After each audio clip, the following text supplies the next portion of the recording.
สบายดีทุกคนวันนี้จะพามาเบิ่งก็เฮ็ดเวียกสวยเมียกกับเป็ดเกลือไก่ก่อนอื่นจะมาเกียมอันที่จะไปเกลือเป็ดหรือว่าเกลือไก่หั่นอันนี้จะเป็นกุกยั่วเอาไปใส่กุส่งอันนึงจะเป็นของ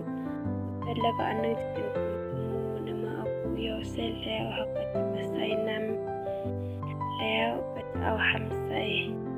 แล้วก็คนหรือว่านวดให้มันเข้ากันจนว่ากุกยั่วจะมุน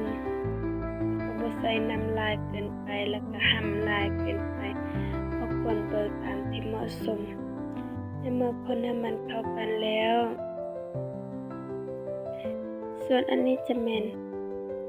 มันต้นที่ตากแห้ง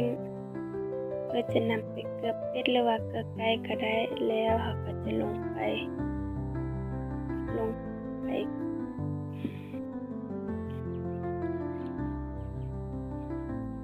อันนี้ก็จะเป็นเป็ดพญาติกันกินอาหารลงไปแล้วก็จะมาเกลือไก่ก่อนไก่ก็จะบลายเกลือไก่แล้วก็ตามมาด้วยเกลือเป็ดเอาสิ่งที่เกี่ยมเมื่อกี้นั้นมาใส่แล้วเอามัน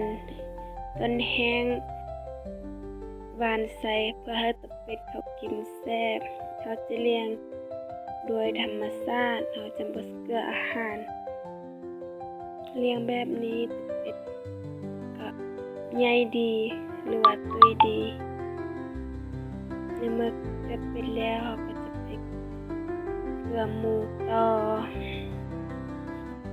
แล้วนำเอา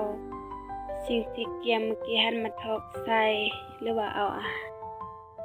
หารที่จะไปเกลือหมูหั่นทอกใส่ให้หมูกินหมู2ตัวก็จะมีแต่2ตัวเขาก็จะญาติกันกินส่วนหมูเขาก็จะเลี้ยงโดยแบบธรรมชาติจะบ่ใส่อาหารจะเกลือแต่กกยอกหรือว่าหำ